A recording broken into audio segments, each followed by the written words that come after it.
होली की आत्मा। बचपन से शहर में रहने वाला मनोज इस साल होली की छुट्टियों में अपने गांव दुर्गापुर वापस आता है, जहां उसे देख पूरा गांव खुशी से झूम उठता है।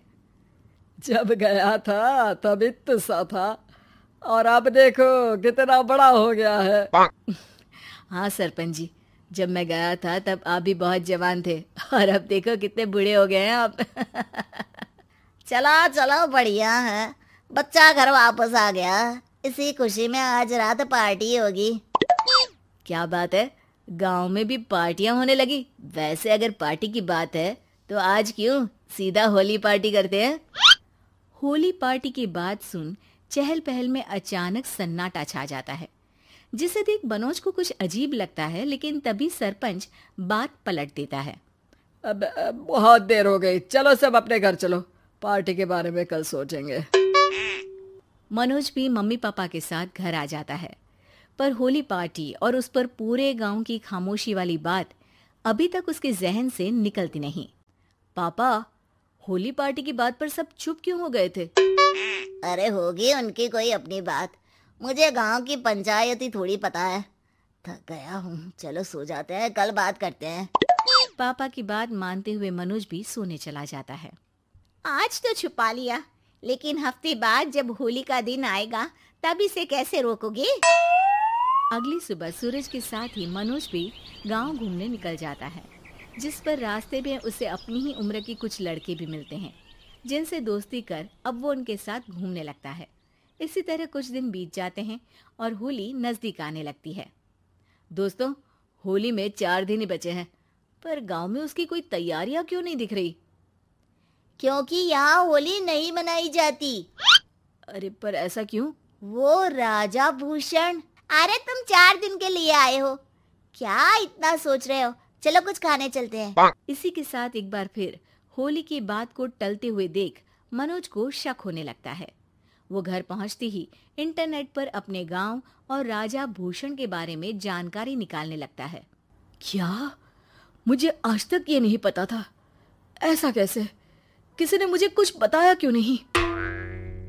सारी जानकारी लेने के बाद मनोज गांव वालों या अपने मम्मी पापा से कुछ पूछे बिना खुद ही उसकी सच्चाई के बारे में छानबीन करने लगता है, जिसके चलते वो राजा भूषण की हवेली में पहुंचता है। वाह, क्या हवेली है यार! पर क्या यहाँ सच में कोई भूत है? हेलो भूत जी, कोई है क्या? हम इस साल गांव में होली सेलिब्रेट कर रहे हैं, क्या आप उस पर थोड़ा इंटरव्यू देंगे? मनोज के ऐसा बोलते ही गांव में तूफान उठ जाता है और हवेली में रखी सारी चीजें हिलने लगती है। एक अदृश्य शक्ति मनोज को धक्का देकर हवेली से बाहर निकाल दरवाजा बंद कर लेती है। ये सब देख मनोज हैरान रह जाता है। क्या अभी मुझे हवा ने धक्का देकर बाहर निकाल दिया? मेरे होते हुए इस गांव में कभी होली नहीं मन सकती, इसलिए दोबारा ऐसी कोशिश भी मत करना, अंजाम बुरा होगा। आवाज सुन मनोज हैरानी से इधर उधर देखने लगता है, पर उसे कोई दिखाई नहीं देता। वो गांव वापस आ जाता है, जहां तूफान की वजह से सब कुछ तहस महस हो चुका होता है। आखिर ये तूफान आया कैसे? ना ऐसा कोई मौसम था और ना ही हमने होली का त्योहार मनाने की बात की थी। सरपंच की बात पर कोई रिएक्शन दिए बिना मनोज चुपचाप अपने घर चला जाता है। इस तरह देखते ही देखते होली का दिन भी आ जाता है और मनोज रंग लेकर गांव में निकल जाता है, लेकिन गांव पूरी तरह खाली होता है। अरे त्योहार का दिन है, धूमधाम की जगह मातम क्यों मनाया हुआ है? मनोज की आवाज सुन सब अपने घर की खिड़कियां खोल के घर के अंदर से ही उसे वापस जाने के लिए कहने लगते हैं, पर वो किसी की नहीं सुनता। तुझे पहले भी समझाया था, अगर होली खेलने की कोशिश भी की तो अच्छा नहीं होगा। अरे बात मान लो बेटा, तुम्हें सच नहीं पता। मुझे सब पता है। सालों पहले इस राजा ने एक अंधविश्वास फैलाया और आप लोग आज तक उसे मानते आ रहे हो। अरे बेटा, जब तुम पैदा भी नहीं हुए थे उससे भी बहुत पहले से इस गांव पर होली का श्राप है। अगर गांव में होली का त्योहार मनाया जाता है तो प्रलय आना पक्की बात होती है।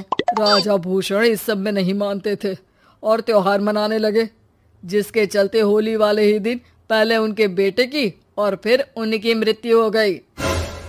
तभी से गांव की रक्षा के लिए उनकी आत्मा उस हवेली में रह रही है। सबकी बातें सुन मनोज उलझन में पड़ जाता है। सोचना भी मत मनोज, अगर तुमने इस परंपरा को तोड़ने की कोशिश भी की तो उसका परिणाम इस गांव और गांव के लोगों के लिए अच्छा नहीं होगा। मुझे भी यकीन नहीं हो रहा कि आप लोग एक बेतुकी बात को मानकर सालों से रंगों के त्योहार को मातम की तरह मनाते आ रहे हो। मनोज किसी की कोई बात ना मानते हुए पूरे गांव में रंग बिखेर देता है, जिसके तुरंत बाद वहां तूफान के साथ बिजलियां गरजने लगती है। अचानक मौसम में ऐसा बदलाव देख जहां मनोज कंफ्यूजन में आ जाता है, वहीं गांव वाले डर से सहम जाते हैं।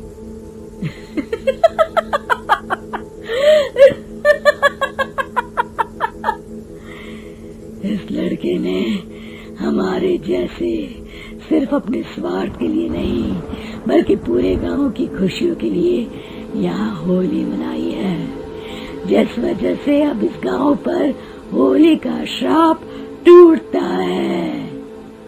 ऐसा बोलकर राजा का भूत वहां से गायब हो जाता है, जिसके बाद गांव के लोग धूमधाम से होली मनाते हैं।